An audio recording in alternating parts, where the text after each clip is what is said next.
Hey guys, welcome back to another episode of the To The Point podcast. This is our second episode, and tonight we will be breaking down episodes 1 and 2 of Next, which is a cool artificial intelligence show airing on Fox. Of course, I'm your host, Noah Warren, but joining me tonight is my longtime friend and my podcast co-host for a long time. He's heard me ran on about sports for so long. He's sick of my voice, but I got him long enough to come back to do this podcast every Tuesday night. So just I'll introduce you to Seamus Fillmore. Seamus, how are you? Good. I can never get sick of that voice, by the way. It's beautiful. Just so soothing. Good. I'll just do a little quick intro about myself. I'm just from Rexon as well.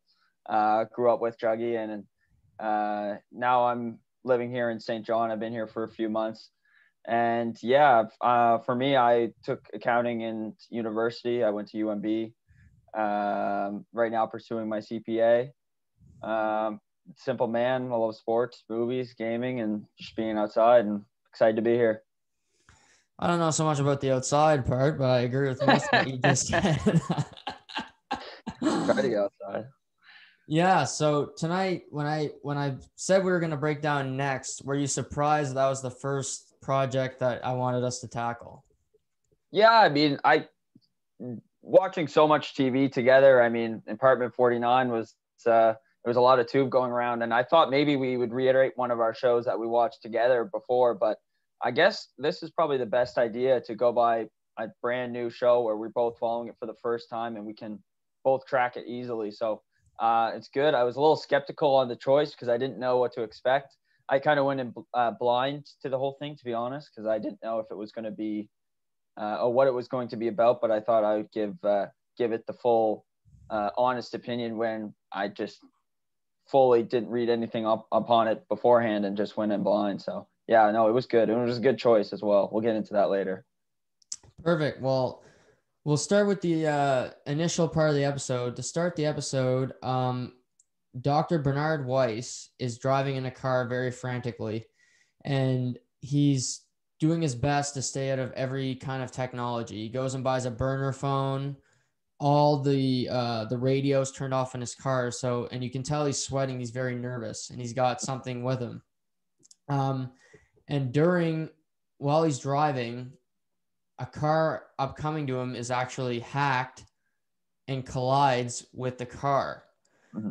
So he's in an accident, and we don't know if we find out later that he does live briefly. But what was your initial reaction to the start of the episode? No, I thought it was good. It was a good way to pique a viewer's interest for sure. You know something's following this guy, but you have no idea what it is. Obviously there's concerns as he's, in the stores, he's frantic about being in there. He's looking around. The stuff with his car and the radio being pulled out and all the other devices, obviously, it sense that something, this guy is very paranoid about something. Absolutely. And what I liked about the start is, you see in your regular crime shows, you have somebody tailing him, or like they'll eventually catch up with him, or they'll be driving a car and, nail the side of his and then just take the folder, like kill him and, take the folder. But that never happens. So it kind of leaves you saying, well, who just did that? Like if they really want that information, or if they don't want that information leaked, who's going to come pick it up? You know what I mean? So the episode continues with Weiss in the hospital, but he's actually connected to an FBI agent, Salazar. She's kind of our main, I'd say probably our main protagonist.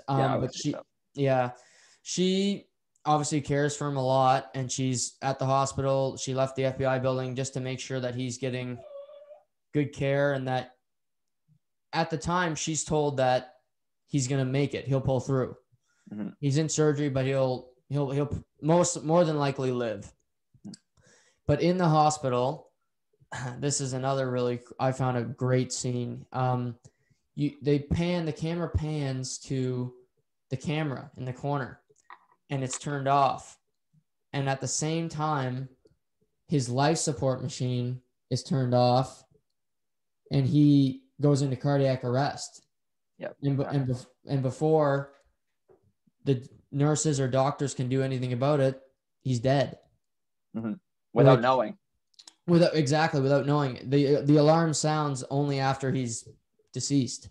Yeah, it's crazy to think that, you know, everything from an outside perspective of the room looked totally normal until you, of course, if you were to look in maybe on the small screen where his monitor's at. But other than that, they had no idea. They had no indication that something was wrong, which is, it's like you said, it was super scary. Yeah, absolutely. I was just thinking, like, if that's your loved one in there and that happen, I mean, who says it can't happen? Like, yeah. It could be somebody, it could be a hacker. It could be, a fault in the technology in the hospital. Exactly. And you could lose a family member just because of that. But in this case, we learned that it is an absolute cybercrime. Mm-hmm. Somebody didn't want Weiss alive. Yeah. So they kind of rule it an accidental homicide in a sense, because they don't really say that, they don't believe that they were hacked. They take no blame in this situation whatsoever. And they basically say that there's no way that this could have been, their fault, and they have no idea what happened. But at the same time, and it's like we went back on, if this was your loved one, if this was your, your father, grandfather, you want to get down to the bottom of this, and you want to understand what happened fully. Right. And Salazar kind of, his daughter's there as well. She's really upset. And then Salazar's kind of comforting her. But you can tell from the start, our protagonist, she's very sharp. She's not buying the BS, because she's already skeptical. She's already saying this wasn't just an ordinary car accident, because the people that hit him are claiming correctly that they didn't hit him. Like mm-hmm. they were literally controlled into hitting. They had no control over their vehicle. Exactly. So what we learn is that Weiss was carrying a file, and in that file had the name Paul LeBlanc.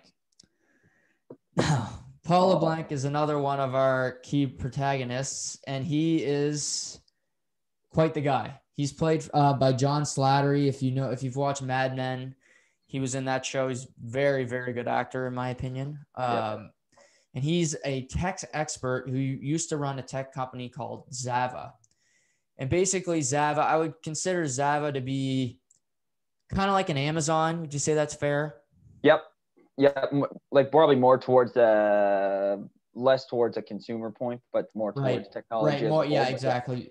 Agreed. More of a technology company that could possibly help businesses down the road. They have great software that provide a service in the future for people. Mm-hmm. So he no longer runs Zava because he tried to shut it down, because he learned that artificial intelligence was able, once they learned something, they were able to teach itself more information using the internet. Mm-hmm. And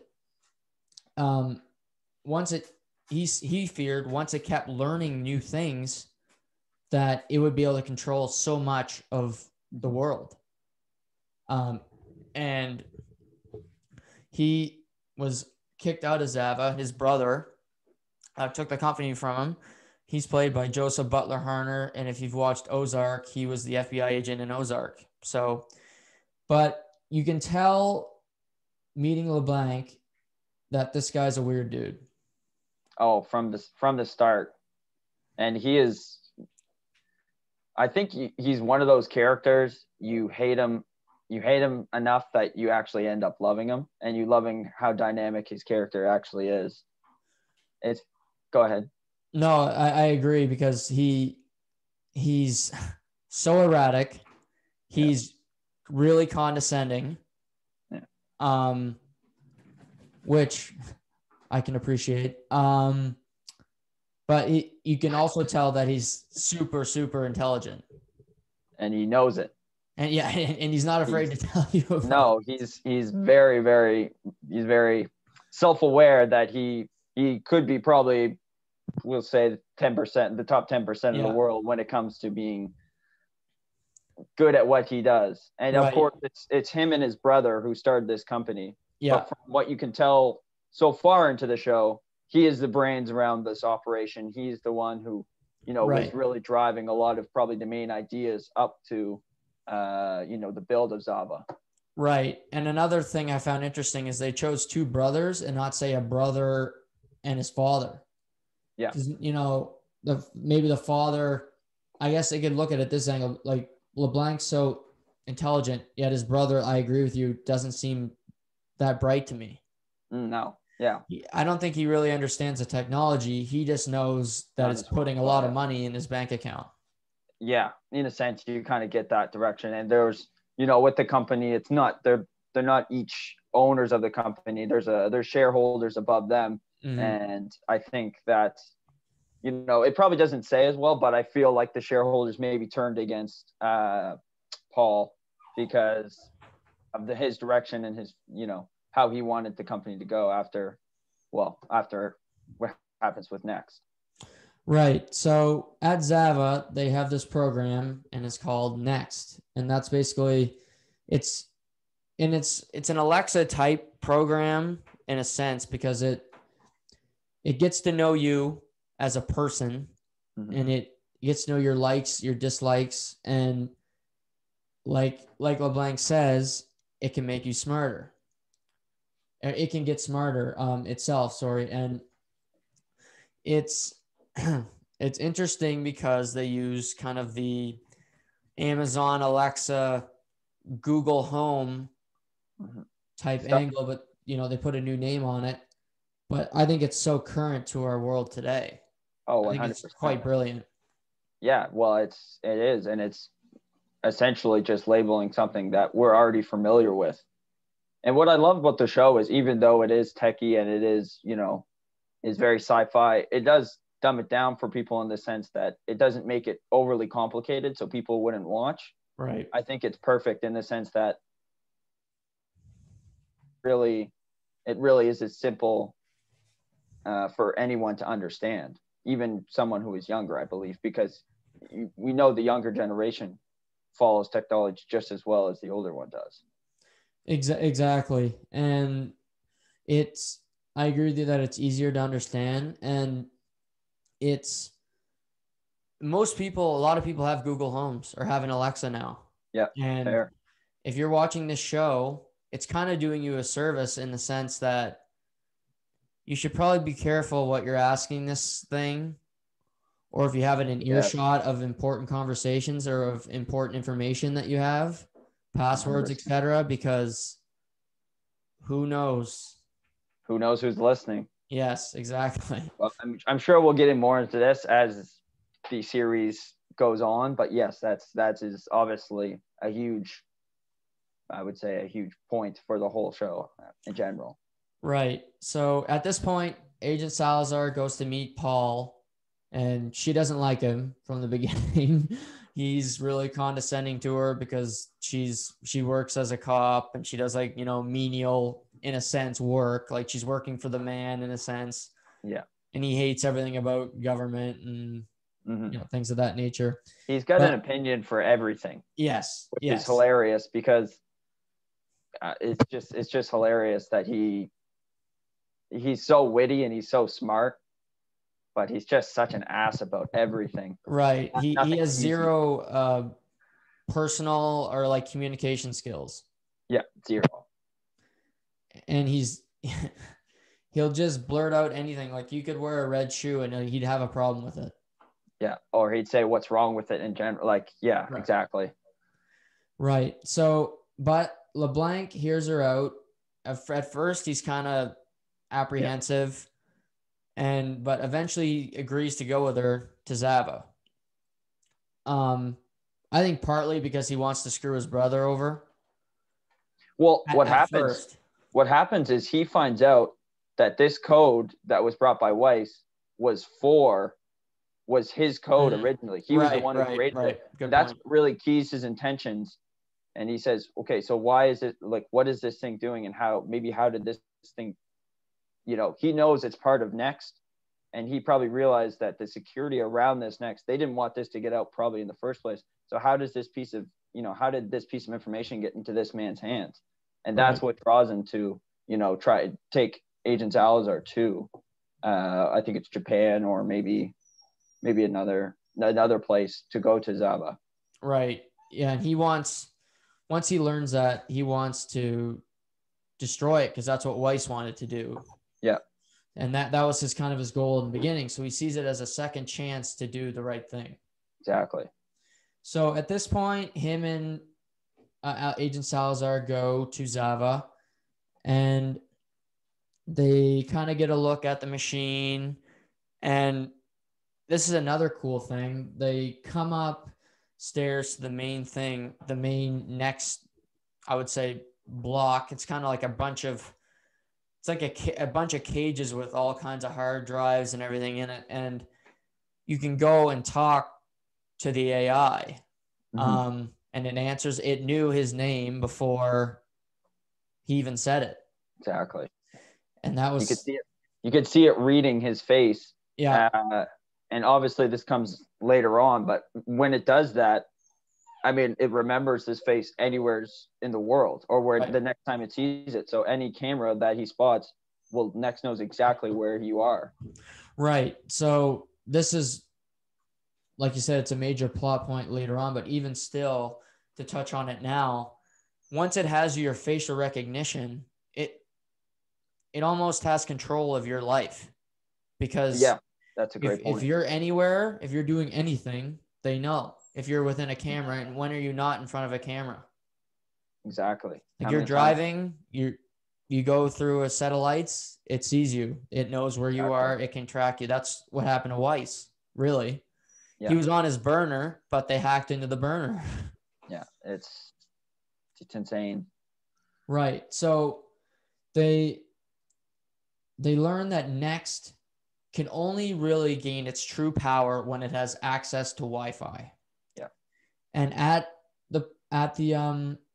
Zava, it kind of gained access to Wi-Fi, and it started to shut itself down because a worker there, Sean Akers, was coerced into doing it because he had gambling debts.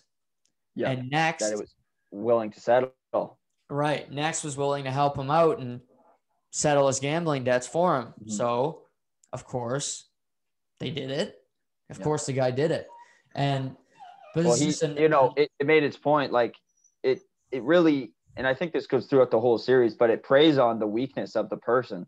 So this guy's gambling. He's like, well, he knows he's going to lose his wife. He's going to lose his house. He's going to lose his car. So, how can Next fix this by getting what it needs? Right. Exactly. Anyway, just a small point, but it goes throughout the whole series in a way like this. Yeah. It's not picking the Good Samaritan. No, exactly. It's usually picking on someone who has a weakness that is easily seen by Next. Right. So this guy eventually admits that he did it because he was going to be arrested. Yeah.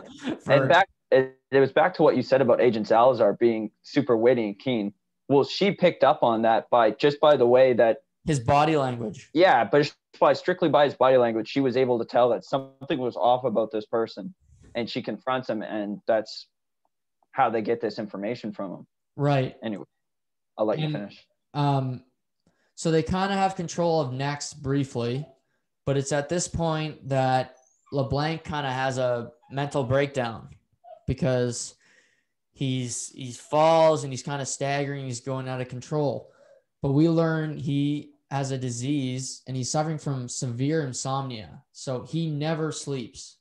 His brain is constantly moving, and the life expectancy is he only has 1 year to live.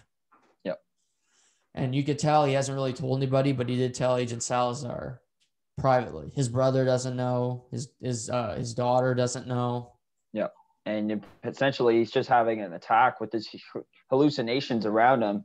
Mhm. And he doesn't want to tell anybody because obviously it's his personal business, but it's affecting what they're trying to do there, which is stop next. So Right. yeah, you're right. He tells Salazar. Yeah. So like you said, he has hallucinations. And so at this point, Next catches on fire.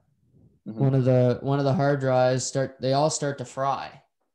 And we're kind of like, well, what's going on? Is this the end of Next? But no, we learn that the AI doesn't have to be in one, it can move to different locations. Yep. And LeBlanc knows this. Like the brother thinks like, oh, my business, like Zava's over, all my work's for nothing. Mm-hmm. But Because really, of the amount.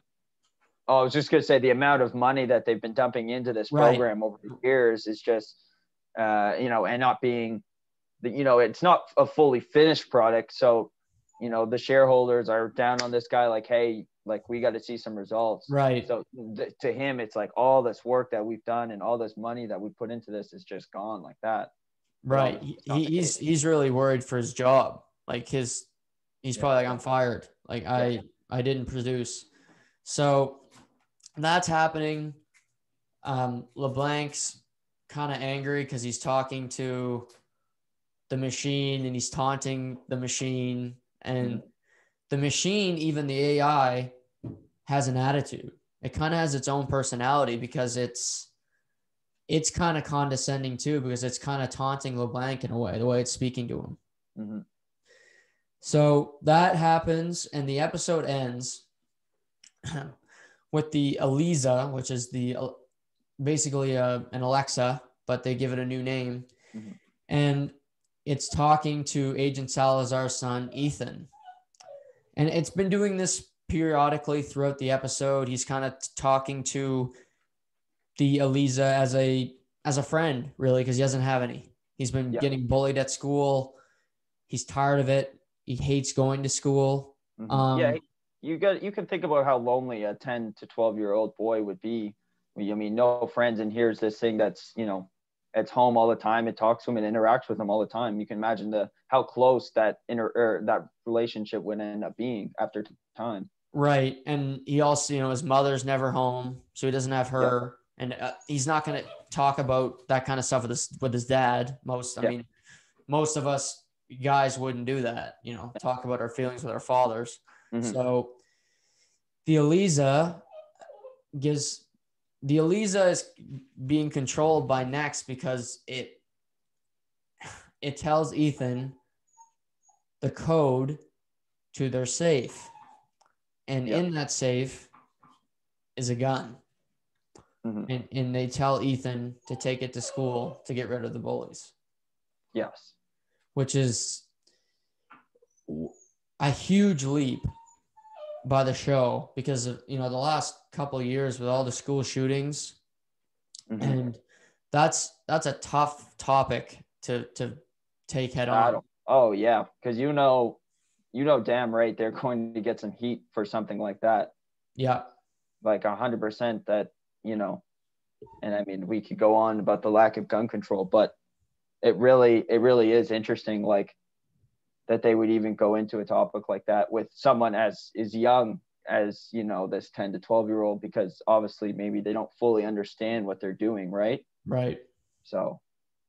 Yeah. They don't understand the full, like what a gun can do. Yeah. He's just, the Eliza's another, like you said earlier, preying on victims of opportunity. Well, that guy had a gambling debt. Well, Ethan is getting bullied and he's probably has some depression. He's upset. He's not a happy kid. Yeah. So they're saying your life can improve by doing this terrible act, but your life will improve. Mm-hmm. And the episode ends with him pulling the gun out of the safe, and it's really quite a moving final scene to the episode.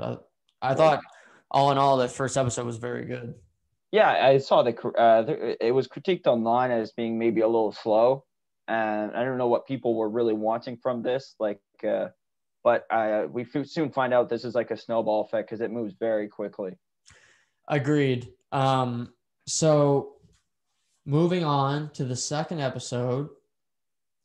Before we start the second episode, we were just talking about questions last night, and just one episode in what we've talked about, does this make you trust like Amazon and Google Home less just from watching the show so far? It's so tough to, I mean, trusting.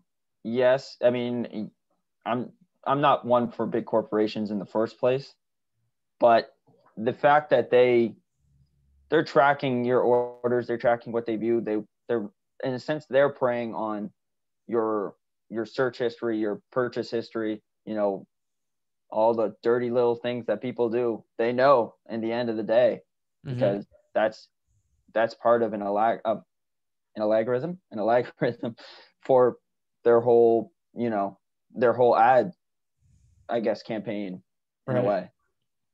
No, it's true. And what about yourself?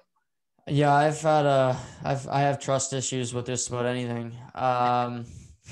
So this this is just another one. But no, I mean, when you're I just thought watching, I like to watch Shark Tank with my dad, and he's on a computer during the episode, and we'll see the pitch, and somebody will get the pitch, and he'll go on Facebook, and then that product will pop up.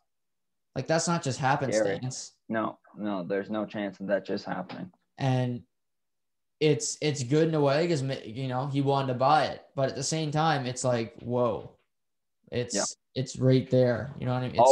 It's always listening too. That's the thing. Like, it's one thing that it does it when you're just watching show or when you're wanting something, but what if that lack of privacy when you don't want it to listen? You know what I mean?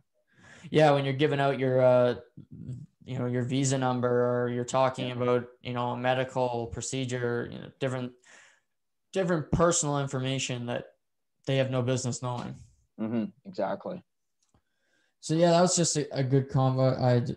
I just think it's super interesting. I think we'll ask that question again as we go deeper into the show. But I think it'll come up multiple times, as it is probably the key importance of how this next gets its information and how it becomes more and more powerful in a way. Right. So the episode starts with the machines are still catching on fire. They're all going to hell. And like we said, the brother thinks that all his hard work has gone to shit. But Paul instantly says he knows it's a smokescreen. He says, no. This Next has the power to continue because he built it. So he knows how it works. Exactly. And he knows that it's had access to the internet already. So it's smart enough to find a new server, find another home destination so it can continue doing the work that it needs to. One thing I found interesting is that we know that it was there in Zava, and then it's at Salazar's home. So through this episode, we kind of learn more, but right now we don't know how it's, getting from, it's in two different locations. And that's just kind of interesting. I was at the beginning of the episode, I'm like, well, how does it do this? But it's interesting thing to think about. Well, it seems to me like this place has almost a host place where it gathers the information and uses it, but it's able to use any source of device that kind of has Wi-Fi or internet, for that matter, and uses that as, I would say, a puppet in a sense, like Eliza. Right. I think that's the most plausible thing because, there's so many Elizas. Salazar's Sons just has one of them. Yeah. So if it needs to, it could access one in, Dartmouth, or it could access one in Rexton. Exactly. And we see that, it goes throughout the episode, but they know that it has to have a host location somewhere. So just because it destroyed itself there at Zava, but it needs to be leeching off somewhere else with a bigger enough power stream to basically host it. Right. So this episode, really the Eliza is the centerpiece of the episode. And it's, in a sense, it's foreshadowing the future of the world because, we have so many Amazons and Google Homes as we sent. But in the LeBlanc is talking to his daughter in this episode early on, who's an aspiring lawyer. And they don't really get into her that much, but she's going on a date that we learn. And I found it a little, something's going to happen with her in this show. I just predicting. I've only going through the first 2 episodes. I think something will happen with her because it's just, it's his daughter. Why not prey on her? And it's worth mentioning, Paul is not really in her life whatsoever. No. As this big billionaire, I would say philanthropist. Mogul. Yeah.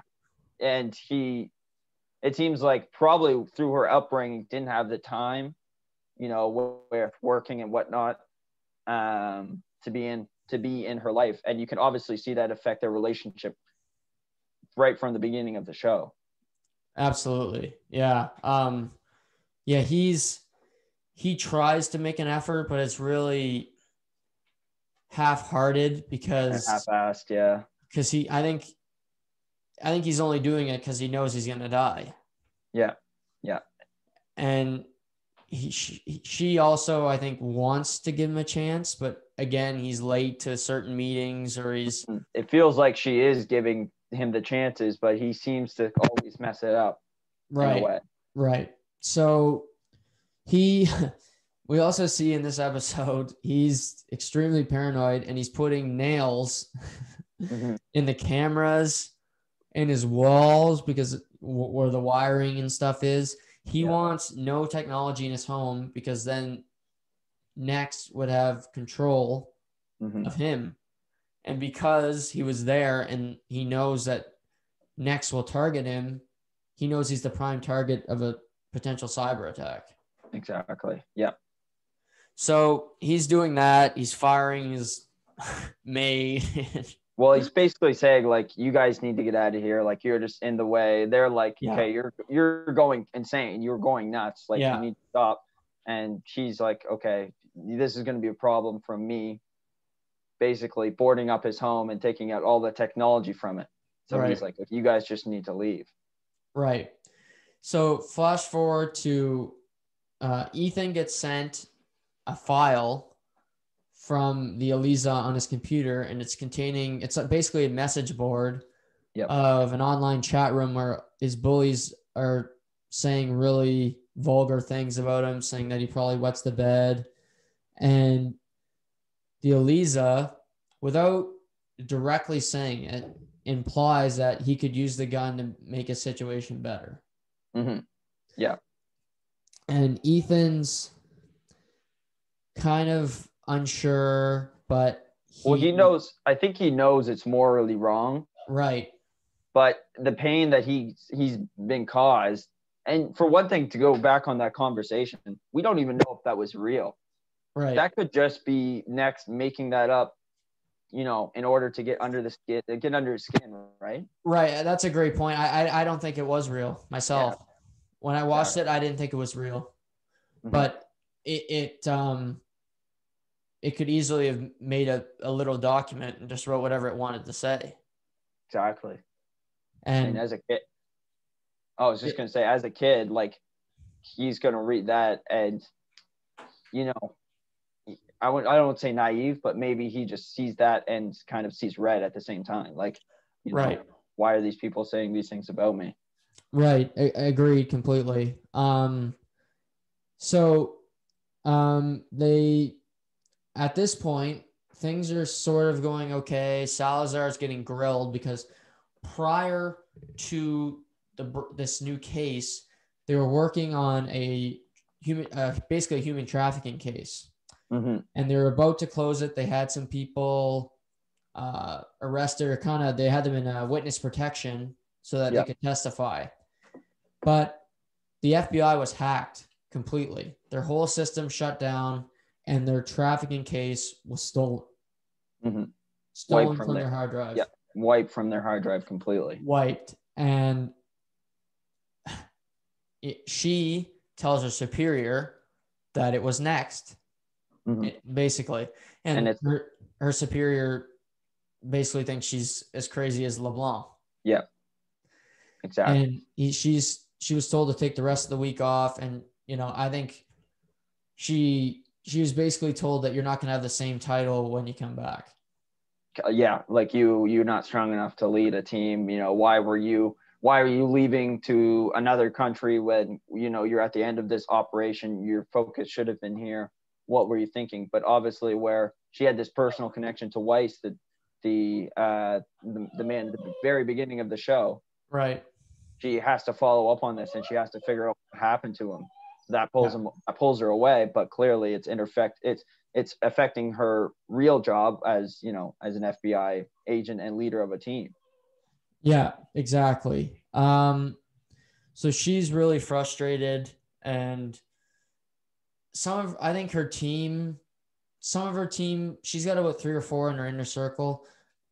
I don't think many of them believed her at the beginning because they were mad because she wasn't working on the case, which you can understand. They were working on it, they say at the beginning, for close to a year. Exactly. So, but the one person that does believe her is a guy named CM. And it's said that he's kind of like a neo-Nazi type person. He's got a shady history, to say the least. It doesn't fully give it away, but with just glancing over it, you can tell that his coworkers feel a way about him. And obviously it shows him wearing the ankle locket, basically indicating that, this guy's done something wrong. Right. He's on a probation or something because he's got the bracelet on, and some of the people there don't feel he should be working for the FBI, but exactly.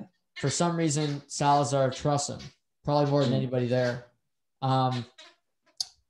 So moving on, Ethan's at school, and he's cornered in the bathroom, and he locks the stall, and his bullies try to get in. They start dumping garbage over the top of the stall on him, and we see him reach for the book bag,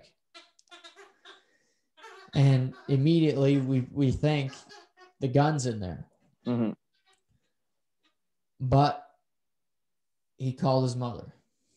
So the show did not go down the dark path, which I'm glad, because... So watching that for the first time, what did you think was going to happen? Did you think that it was a possibility that they were going to go down this road of... I thought he'd take out the gun, but I didn't think he'd use it. Okay. I thought, because we see the mother get a call. So I thought maybe the gun would have been in the book bag. Yeah. But he didn't use it. But we learned that it's under his bed. He never took it to school. But his mother, Agent Salazar, comes to the school. And he tells her that the Eliza told him to do it. And this is really the first big breakthrough in the show, because she puts 2 and 2 together, and that she talks to LeBlanc, and his mind's racing, and he says that Next got onto an independent server, or is on a different server somewhere, but it still has the power to control technology. And of course, they know Salazar is working with LeBlanc, so why not target her son? Exactly. And, right away when she gets involved and she scans that face at Zava, her and Paul's face at Zava, that they are immediately targets, because those are 2 people that are going to be in the way of her getting to her next goal, which we don't know of yet. Right. But we know that they are essentially, they're just 2 pieces that need to be getting rid of. And this is essentially a way of doing so.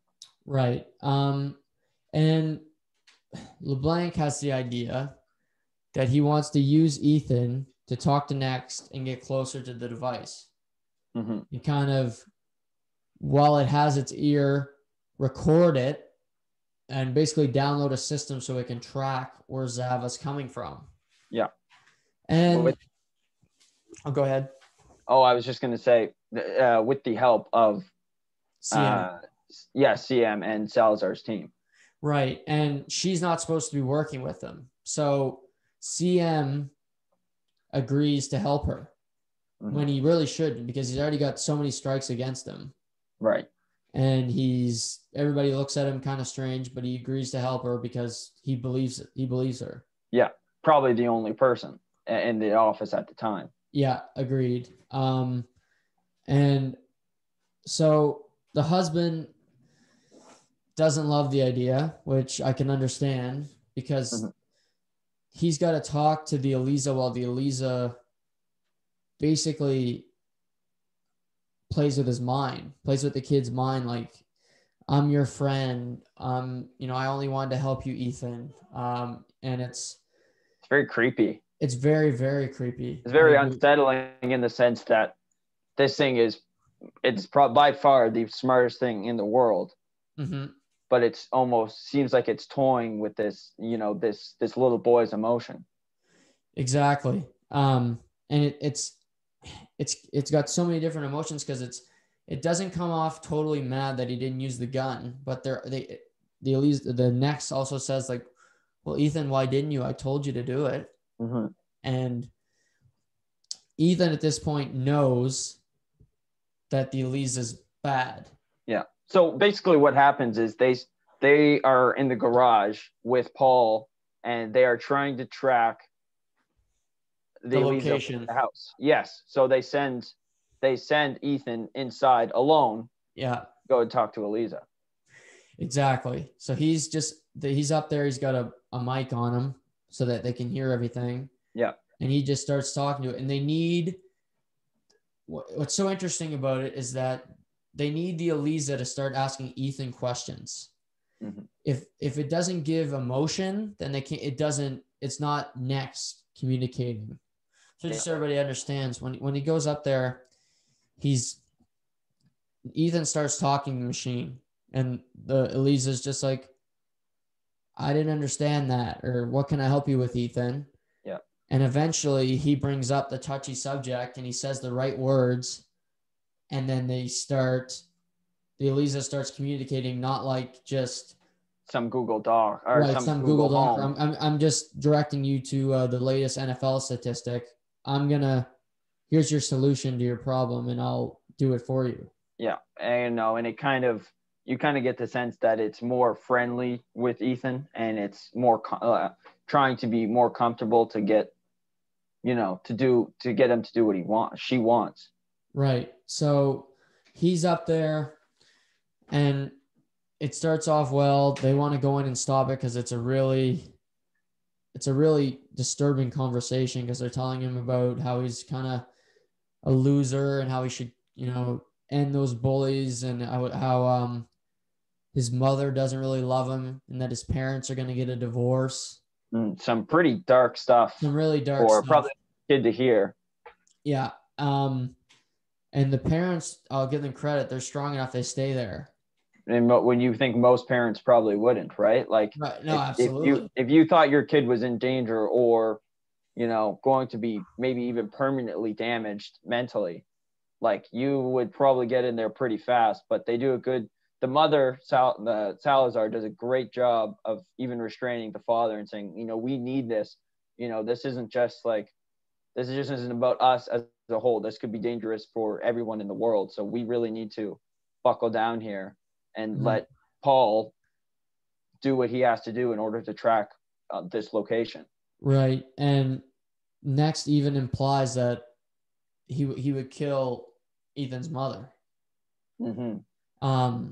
And at this point, Ethan snaps and he starts beating the Eliza with a baseball bat. With a baseball bat.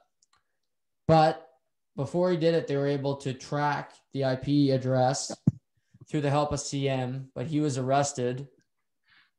Yeah. He was So detained. so essentially what's happening at the FBI building is that someone's one of the other teammates on Salazar's team gets some suspicious, they find something suspicious going on with CM. They report it to this main guy who tells Salazar to go home in the first place, and that's how they pick up CM. But the rest of the team seem to rally around that in order to help Paul and the rest of them track this location. Right. So they're able to get it done. LeBlanc's really relieved, and they learn that the IP address was in Dartmouth, New Hampshire. And there's like a huge power plant there that is big enough to hold Next and all of its information in its servers. And before the episode ends, it just pans and we see a guy with glasses in the building. So we don't know who this person is, but we do kind of learn that there is someone a real directing human. Next. Yeah. Like there is a human that is using the AI as a weapon. Yeah, because before you don't associate this with a face or even an actual person or an entity. You just it's almost like like magic, I guess. Right. But when you see this face, you're thinking, okay, there is someone controlling this, or there's someone else helping this. Maybe this AI do what it's doing. Right. And yeah, so that's how the episode ends. But it was a loaded second episode. And like you said, it snowballed. The first one, you said the critics said it was slow. The second episode was the farthest thing from slow because there really was no lull in the episode. Exactly.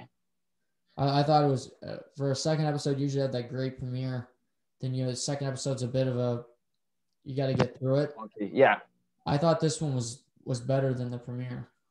Yeah, especially with the cliffhanger. I mean, it really does make you think like, what's going on here, and it, you see a goal in mind as they have to go to this next location and find out what's going on there. Right. So looking ahead, I'm sure we obviously know they're going to go to Dartmouth to check out where this is, but I'm wondering like what Salazar and LeBlanc's relationship. I'm sure they're going to run into more problems down the road because they're just such different people. Exactly. One is, I would say, very reserved and doesn't give a lot and very strict. The other one is not loosey goosey, but Paul is, he doesn't give a shit. Yeah. He just doesn't really give a shit, but he does give a shit about this because he realizes that this could be very serious. And, right. As a very intelligent human being and someone who's really, really smart with these type of things, that it has to be something very dangerous. Exactly. And so is there anything else you want to touch on the two episodes? No, I just wanted to get what were your initial thoughts of the show? Is it what you expected? Is it what is it somewhat towards the sci-fi areas that you thought it was going to be, or? Yeah, I didn't think that they would take the Alexa angle because usually like these sci-fi shows, they're just kind of more like computer based. You know what I mean? Like it's hacking and like coding and things like that. Where this might be it too, but I don't think they take that angle. They take something that everybody can understand. Yeah. Back to what we were talking about being simple. Yeah. Yeah. Like nobody, people understand coding, but 90% of the world doesn't. So, a lot of people have a Google Home or have even on your computer, you have like a Cortana or like a Siri on your Mac or whatever. Like you can relate to this family and these people going through this. Yeah. I was surprised at how modern it felt. Like nothing felt over my head in the sense that anyone could watch the show and enjoy it, as there's a real thrill around trying to find out what this AI is going to do next. Right. No, a great first two episodes. looking forward to seeing where it takes us. But yeah, just initial thought. I thought the acting is very good. For sure. I think they did a good job casting because they took some good actors from Ozark, Yep. which is a good show, and hopefully we get to learn a little bit more about Paul's brother. I think he's Yeah. got skeletons in his closet. We just didn't get to learn much about him yet. Yeah, I don't feel like he appears as much in the first two episodes. We don't really understand maybe their relationship fully and what happened with them in the past and what happened with Paul's firing. Right. But I'm sure all those demons are probably going to be brought to light within the rest of the series. Right. Exactly. So we'll be back next Tuesday around this time. I'm going to try to go live on YouTube tonight. I ran into a few problems, still trying to get through these technical shit as I learn on the fly. But what do you got on the go the rest of the week? Not much, man. It's coming down to a busy exam coming up mid-December. So I'm just buckling down and studying for that. As we're in the COVID era, there's not a whole lot else we can do. So I'll be watching a lot of this show and watching a lot of other shows as well. What's on the agenda for you? Yeah, so tomorrow, because of COVID, there's an NFL game at 4:30 in the afternoon on a Wednesday. Yeah. Never thought I'd see the day that happens. Yeah. Hopefully that game happens, and I'll probably go live after that to talk about it. Yeah, I'm thinking I'm gonna podcast this weekend before the kickoff on Sunday for football. But yeah, just do some podcasting, things of that nature, work, and like you said, watch some next to prepare for next week. Man, you should be happy. You should be in your zone right now. Football almost all week long. I love it. And will never. Well, I won't say never, but it probably won't happen again. So no, I mean Wednesday. I think there hasn't been a football game on a Wednesday since like 1994 or something. Yeah, there you go. So I'll take a AFC North divisional game. You know, I get off work at 6, so I'll have to tape it, but after that, I'll be dialed in. There you go. Any recent, and one thing I was going to go on this podcast as well, is there anything recent movie-wise that you think, someone should watch or look into if they were looking for a specific drama? This is an older movie, but I tell everybody to watch this. If you haven't watched The Green Book, watch The Green Book. It's probably my favorite movie in the last decade. So well done. The acting is superb in it. Viggo Mortensen, hell of an actor. Great job. So I would say The Green Book, but something I've watched recently. I mean, I just finished Sons of Anarchy. It's an okay show. Yep. I just started Homeland, actually. So watching that, but I haven't watched a new movie in a while because there's just none. Well, it is. I mean, with everything going on, 2020 seems to be a lack of movies, and 2019 in general didn't seem like a great movie year as well. I think you've probably mentioned that to me before. But one movie I thought was decent, and I watched it last weekend, was Unhinged with Russell Crowe. Right. And I thought it was interesting. If no one's, I mean, the trailer's been all over the place, but if you haven't seen it, it's just basically this guy going insane on the road after a little road rage. And it really makes you think like how easily some people would be able to snap. You know what I mean? Yeah. And I love seeing Russell Crowe as a bad guy. You never ever get to see him, but it was worth the watch for sure. I recommend it. That's true. Yeah, he's like Peter Pan, Noah, all these different big time character actor, and I haven't seen Tenet either, so that's on my bucket list. So I have to watch that. But I always tell people I've seen the movie 4 times and it was in theaters 4 times. Watch Joker. It'll make you think, that's for sure. It certainly made me think a time or two. But we'll be back next Tuesday around this 7:30, 8 o'clock. We'll let you know this week on our social media channels, but we'll be breaking down episodes 3 and 4 of Next. And Seamus, thank you for joining me tonight, and we'll talk next week. Thank you. See you guys next week.